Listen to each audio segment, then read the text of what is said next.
को 10 रुपया 20 रुपया। मैं अभी पीछे शायद बदायूं की बात है, बदायूं के अंदर में कम से कम 200-250 लोग थे मेरी इस कार्यक्रम में, अभी लेटेस्ट कार्यक्रम हुआ तो एक शायद 100 रुपये ही उसके पास में रहे होंगे। पूरा 100 रुपये का एक पौवा लेकर के पी करके एकदम टुन्न था वो आदमी, और 20 रुपए बचे होंगे उसके पास में पॉकेट में रखे होंगे। जब मैंने अपनी बात बताई, दिल से अपील किया मैंने कि ये पार्टी लोकाश्रय पार्टी है, हमारी पार्टी। अभी समाज के लोगों ने 31 लाख रुपए पूरे भारत के लोगों ने, आप लोगों ने इकट्ठा करके दिया, ये आपका लोकाश्रय पार्टी का है दोस्तों। ये कोई टाटा बिरला अदानी अंबानी के खर्चे पर नहीं चलती है, उनके सहारे उनके इशारे पे काम करने का काम नहीं करती है। जैसे नरेंद्र मोदी जी आज चुनाव से पहले अडानी के चार्टर्ड प्लान से उड़ करके आप लोगों के बीच में जा रहे थे, जनता को संबोधित करने का काम कर रहे थे। सरकार बनाने के बाद में सारे देश की संपत्ति उनके नाम कर रहे हैं, एयरपोर्ट बेचने का काम कर रहे हैं, उनके नाम कर दिया, रेलवे स्टेशनों को बेच दिया, रेल की पटरियों को उनके नाम कर दिया, रेलगाड़ियां चल रही हैं अडानी के नाम से।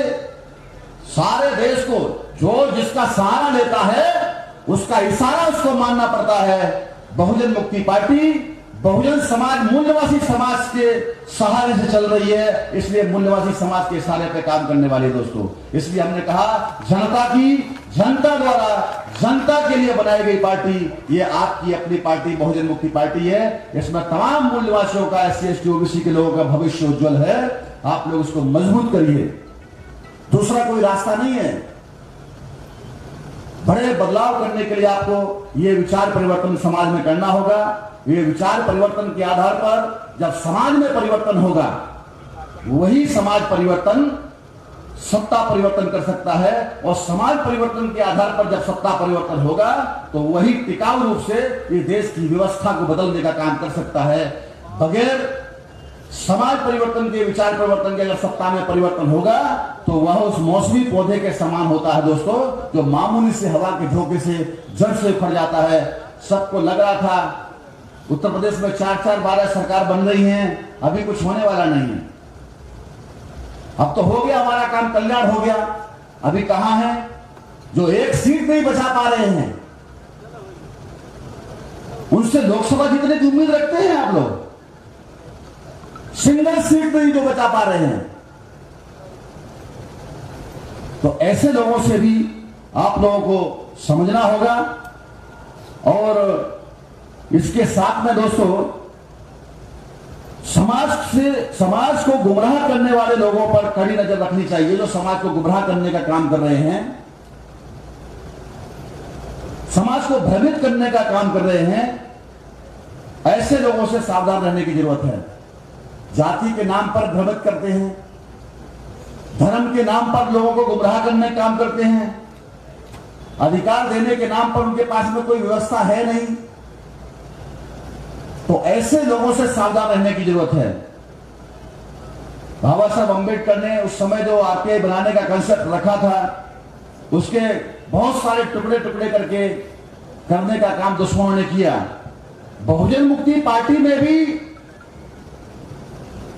सरकारी लेवल पर तोड़फोड़ करने का काम चल रहा है, बड़े पैमाने पर चल रहा है, मगर वो सफल नहीं हो पा रहे हैं। सारे के सारे लोग साइड में हो गए हैं।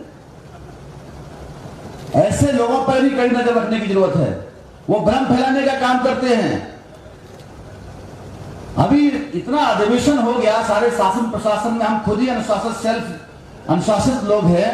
यहां पर भी इस अधिवेशन को रोकने के लिए एक नाकाम कोशिश की गई, मगर हवा में उड़ गए, पता नहीं है उनको कहां चले गए वो लोग। हमारे लोगों ने जवाब दिया उसका, आयोजकों ने। उधर दिल्ली से बैठे बैठे केवल ऐसे सिखों का छोड़ने का काम कर रहे हैं लोग। कोई आया भी नहीं, इधर है ही नहीं उनके पास में कुछ भी। तो ऐसे जो समाज के गद्दार लोग हैं, जो धोखेबाज लोग हैं, इन लोगों से सावधान रहने की जरूरत है साथियों। इस तरीके से बाबा साहब अंबेडकर ने एक अंत में बात रखी थी कि मैं इस कारवां को बड़ी मुश्किलों के साथ में आंदोलन करके यहां तक इस स्थिति तक लाया हूं।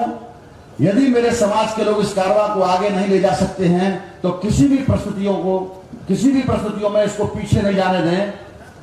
वो उसको वहीं छोड़ के रखे जहां पर उन्होंने, अभी मैं यहां छोड़ के जा रहा हूं, अगर वो आगे बढ़ाने में सक्षम नहीं है तो पीछे भी नहीं जाने दें। दोस्तों, आप लोगों को फख्र होना चाहिए जिन लोगों ने पीछे धकेलने का काम किया है अपने निजी स्वार्थ के लिए।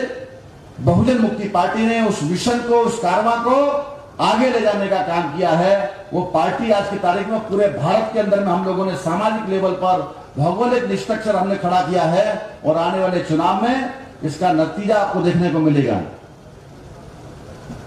हम अपने महापुरुषों के मिशन के साथ में किसी भी प्रकार से कोई समझौता करने वाले नहीं है। ये हमारी आखिरी पीढ़ी है। एक तरीके से दुश्मन जो है वो अपना शताब्दी ईयर मनाने की तैयारी में है, वो संविधान को खत्म करने पे लगा हुआ है, मगर इतना आसान नहीं है। जो लोग समाज में ये भ्रम फैलाते थे कल तक कि ये मुसलमान विदेशी है, मुसलमान विदेशी है, मुसलमान विदेशी है, वो मोहन चाचा आजकल जो है मस्जिदों में जाकर के माथा टेकने का काम कर रहे हैं।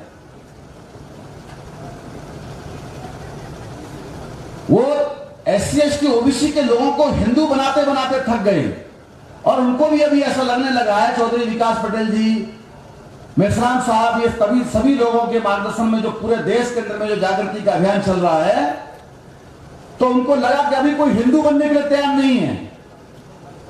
तो मोहन चाचा ने सोचा होगा कि चलो भाई, अभी ये बनने के लिए तैयार नहीं है हिंदू, कोई भी गुलाम बनने के लिए तैयार नहीं है। हिंदू मतलब गुलाम, कोई भी गुलाम बनने के लिए तैयार नहीं है। सारे के सारे लोग आजाद होना चाहते हैं, मुक्ति पाना चाहते हैं, तो मैं ही मुसलमान बन जाता हूं। इसलिए शायद उन्होंने कोई तारीख मुकर्रर किया होगा, दिल्ली में जाकर कुछ मौलानाओं से मिले होंगे, उसकी खबरें बड़े पैमाने पर देखने को मिली।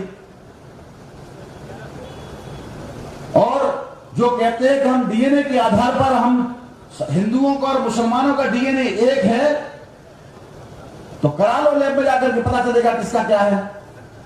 अगर आपको यकीन हो जाएगा, लैब तो किसी के साथ भेदभाव करती नहीं है। आने वाला चुनाव साथियों, ये DNA एक बड़ा मुद्दा बन सकता है।